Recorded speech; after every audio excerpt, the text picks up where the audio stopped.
एक गांव में एक अमीर सौदागर रहा करता था। आसपास के इलाकों में उसका बड़ा नाम था। एक दिन सौदागर अपने घर की छत पर टहल रहा था।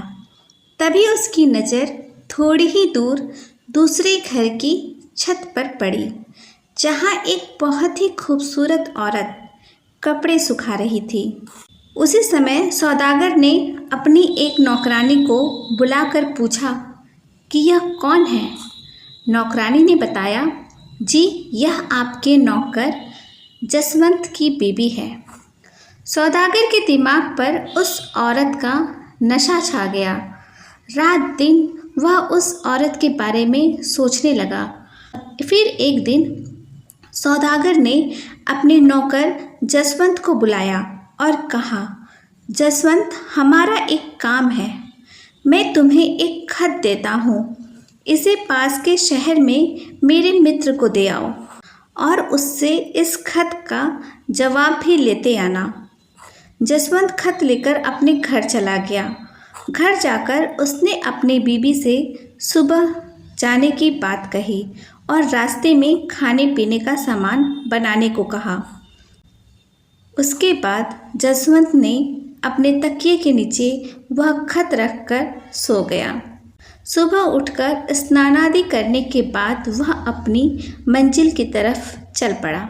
जैसे ही जसवंत घर से निकला, सौदागर जसवंत के घर पहुंच गया और घर का दरवाज़ा खटखटाया। जसवंत की बीबी बड़े ही अदब से बड़े ही मीठे सुर में पूछा कि कौन हो। सौदागर बोला, मैं सौदागर हूँ, तुम्हारे पति का मालिक। जसवंत की बीबी ने दरवाज़ा खोला तो सौदागर अंदर आकर बैठ गया। जसवंत की बीबी बोली, जी आप हमारे गरीब खाने में कैसे पधारे। सौदागर बोला, मैं मेहमान बनकर आया हूँ और मेहमान की सेवा करना तुम्हारा धर्म है। जसवंत की बीबी उसकी बातों और हरकतों से समझ गई कि सौदागर क्या चाहता है। जसवंत की बीबी ने नज़र नीचे करके कहा कि शायद मेहमान रूठ कर जाएगा, क्योंकि मेरे हाथ का खाना शायद मेहमान को पसंद ना आए। तब सौदागर भी उसकी बातों का मतलब समझ गया। वह बड़े गुस्से में बोला, लड़की, क्या कह रही हो तुम? शायद तुम मुझे नहीं जानती। मैं तुम्हारे पति का मालिक हूँ। अच्छे अच्छे मेरे यहाँ पानी भरने आते हैं। जसवंत की बीबी बोली, जी मैं जानती हूँ, अच्छी तरह से जानती हूँ कि आप बड़े रुतबे वाले आदमी हैं, लेकिन बड़े बुजुर्ग भी यह बात कह के गए हैं कि शेर को कितनी भी भूख लगी हो, लेकिन वह किसी दूसरे का जूठा नहीं खाता। और उसके साथ साथ यह भी कहा कि सौदागर साहब, तुम उस कटोरे में पानी पीने आए हो जिसमें तुम्हारे नौकर ने पानी पिया है। सौदागर ने जसवंत की बीबी की बात सुनी तो शर्मिंदा हुआ। जब वह वहाँ से निकला तो अपनी चप्पल वहीं पर भूल गया। उधर जसवंत जब आधे रास्ते पर पहुँच गया तो उसे याद आया कि वह खत लाना तो भूल ही आया है। जसवंत तुरंत वापस मुड़ा और घर पहुँचा। अपने घर पहुंचकर उसने तकिए के नीचे से खत निकाला। तभी उसकी नज़र सौदागर की चप्पलों पर पड़ी। उसका सर चकरा गया। वह समझ गया कि सौदागर ने उसे सफ़र पर इसलिए भेजा है ताकि वह मनमानी कर सके, अपना मतलब पूरा कर सके। जसवंत बिना कुछ किसी को कहे घर से चुपचाप निकल गया। फिर अपना काम खत्म करके सौदागर के पास वापस गया। सौदागर ने इनाम के तौर पर उसे बहुत से रुपए दिए। जसवंत सीधा बाजार गया और वहाँ से औरतों के इस्तेमाल के लिए कीमती सामान, कीमती कपड़े और कुछ तोहफे भी लेकर आया और अपनी बीबी से कहा, यह बहुत कीमती कपड़े और जेवर हैं, तुम इन्हें पहनो, मुझे अच्छा लगेगा। बीबी ने कपड़े पहने, जेवर पहने तो जसवंत बोला, मैं तुम्हें तुम्हारे मायके चलो मिलवा आता हूँ। बीबी चहक उठी, बोली ठीक है। बीबी अपने पति के साथ अपने मायके पहुंची तो दामाद बेटी और इतने सारे तोहफों को देखकर वहां सब खुश हुए। जसवंत बीबी को छोड़कर वापस अपने घर आ गया। 1 महीना बीत गया, लेकिन जसवंत अपनी बीबी को लेने नहीं गया और ना ही कोई खैर खबर ली। फिर एक दिन जसवंत के साले साहब जसवंत के घर आए।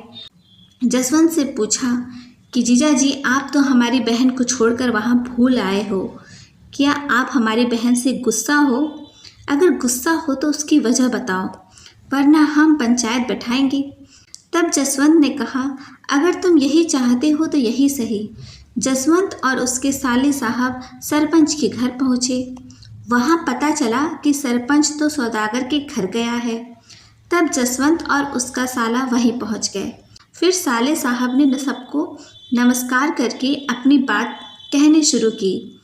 सरपंच साहब, हमने एक हरा भरा बाग और मीठे पानी का कुआं इस आदमी को दिया था, लेकिन इसने हमारा सारा बाग उजाड़ दिया, सारे पेड़ कटवा दिए, सारे फल खा लिए और कुएं को खराब करके बाग वापस कर दिया। सरपंच साहब ने जसवंत की तरफ अपना मुंह कर पूछा, इस बारे में तुम क्या कहना चाहते हो? जसवंत ने कहा, जी यह सच है, इनका बाग बड़ा ही सुंदर था, लेकिन हमने बाग पहले से भी अच्छी हालत में इनको वापस लौटा दिया है। तब सरपंच ने साले से पूछा, क्यों जी, यह क्या कह रहे हैं? तब साला बोला, हाँ यह ठीक कह रहे हैं, पर हम बाग वापस करने की वजह जानना चाहते हैं। ये सब बातें सौदागर भी बड़े ध्यान से सुन रहा था। तब जसवंत ने कहा, अब मुझे उस बाग में जाने से डर लगता है, क्योंकि वहाँ मैंने एक दिन एक शेर के पंजों के निशान देखे। तब सौदागर ने कहा, जसवंत, अपनी बाग की तरफ निडर होकर जाओ। भगवान की कसम, इसमें कोई शक नहीं है कि शेर तुम्हारे बाग में आया जरूर था, लेकिन वह वहाँ न तो कोई असर छोड़ सका, न ही कोई पत्ता तोड़ सका और न ही किसी फल को उसने छुआ। वह वहाँ थोड़ी देर रुका, फिर मायूस होकर लौट आया। और एक बात और, तुम्हारे बाग की जितनी मजबूत दीवारें हैं, ऐसी दीवारें मैंने कभी किसी बाग की नहीं देखी। जसवंत ने इतना सुना तो मन ही मन अपनी बीबी से क्षमा मांगी और जा कर के अपनी बीबी को बड़े ही आदर के साथ अपने घर वापस लेकर आया। यह सब जीजा, साले और सौदागर की अक्लमंदी थी कि वहाँ बैठा कोई भी व्यक्ति उनकी बातों को समझ नहीं पाया। उन्होंने सारा माजरा एक कहानी में सुलझा दिया। सरपंच को तो समझ ही नहीं आ रहा था कि आखिर बात क्या है। इसलिए दोस्तों, आप भी अपने घरों के भेद किसी के सामने उजागर ना होने दें। अगर आपको हमारी कहानी पसंद आई तो प्लीज़ हमारे चैनल को सब्सक्राइब करिए, लाइक करिए, शेयर करिए। धन्यवाद।